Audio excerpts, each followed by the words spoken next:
Hi everybody, Dr. Michael Garrison, Hawaii Running Lab, here at Uloha to talk about the Great Aloha Run specifically, and then talk through some training stuff. The Great Aloha Run is Monday, President's Day, 8.15 miles from Aloha Tower to Aloha Stadium. Yeah, so just think about it, making sure you get there early, you get a solid warm up, make sure, whatever practices you have to make sure you're not gonna have to go to the bathroom during the race, make sure you take care of that. And don't go out too fast. Any suggestions on how to deal with like the butterflies, the jitters that seem to come about right at the race time? Yeah, great question. I think a big one is to think about racing as just a celebration of the training you've been doing. I'm a big believer in negative split racing, getting faster as the race goes on. Allow the effort to just kind of flow. So that first 3 miles, we know where this effort is. We've trained in it a bunch. Okay, now we're gonna kind of work toward the faster end of that in this next 3 mile block, closer to a tempo effort, which is gonna be roughly something we could hold for about an hour as a max effort. Our tempo effort is if you're on a group run when it gets really quiet. All right, so if you're up on the North Shore Run Club and you're cranking it out, like that first lap, everybody's talking. Second lap, a couple people are talking. Third lap, nobody's talking. Because that's tempo effort right there. When it gets really quiet, when people can comfortably say about 5 to 7 words, that's about what that effort is. So if those middle 3 miles at Great Aloha Run, we'd want to kind of crank right toward that tempo effort. Then that puts us into our final 2 miles where it's bumpy, the stadium still, you can see it, but it still feels far away. That's why I want athletes to feel like that's their race.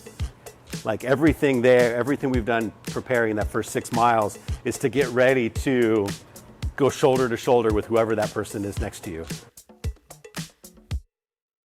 An 8 mile run, you're gonna wanna drink to thirst, some sort of electrolyte beverage. If you are not used to drinking at an aid station out of a little paper cup, get in there, grab a cup, just keep moving, don't stop because somebody might run and hit you from behind.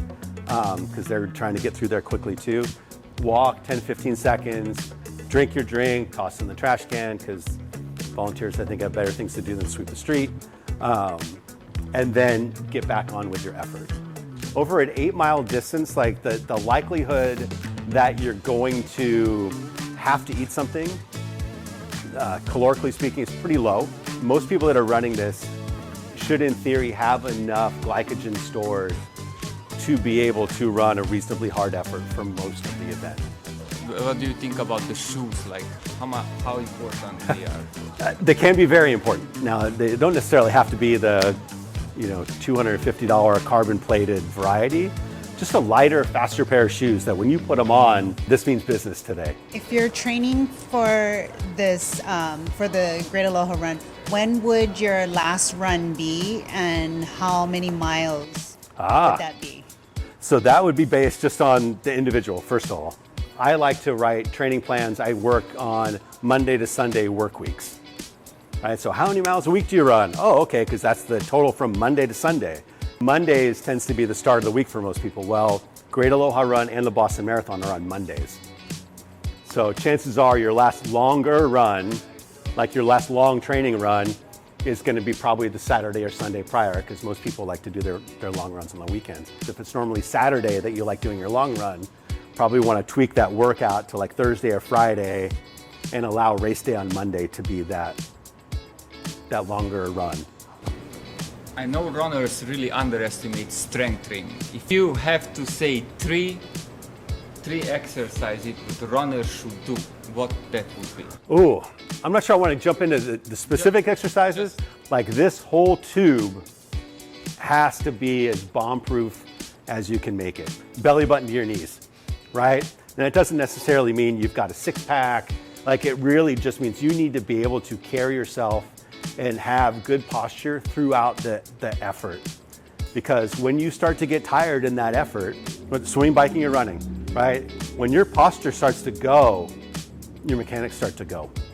If you can build that into that run routine, that's super helpful.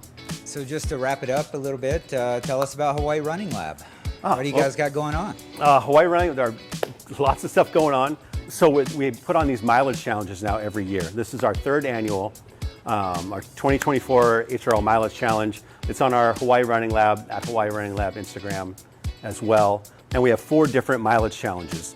And all of your running or walking miles that you log over the course of the year, the calendar year, count. So there's 4 different challenges. They each cost $60. It's 250 miles, 500 miles, 750 miles, and 1,000 miles. And when you sign up, you get a whole bunch of really cool stuff. And then when you complete each of the challenges that you sign up for, you get just an absolute crazy amount of stuff. Discounts at some of our favorite businesses. I think we have 24 partners this year. So some are gift cards, some are discounts, some's just some cool swag, some is like dollar beer at some of my absolute favorite breweries on island. And for us, it's just a way, like, we adore all the companies that we work with. Thanks for having me here. This is fun. Thank you so much, Michael. We'll be at the expo this weekend. Yes. Come visit us. Thanks, everybody. Aloha.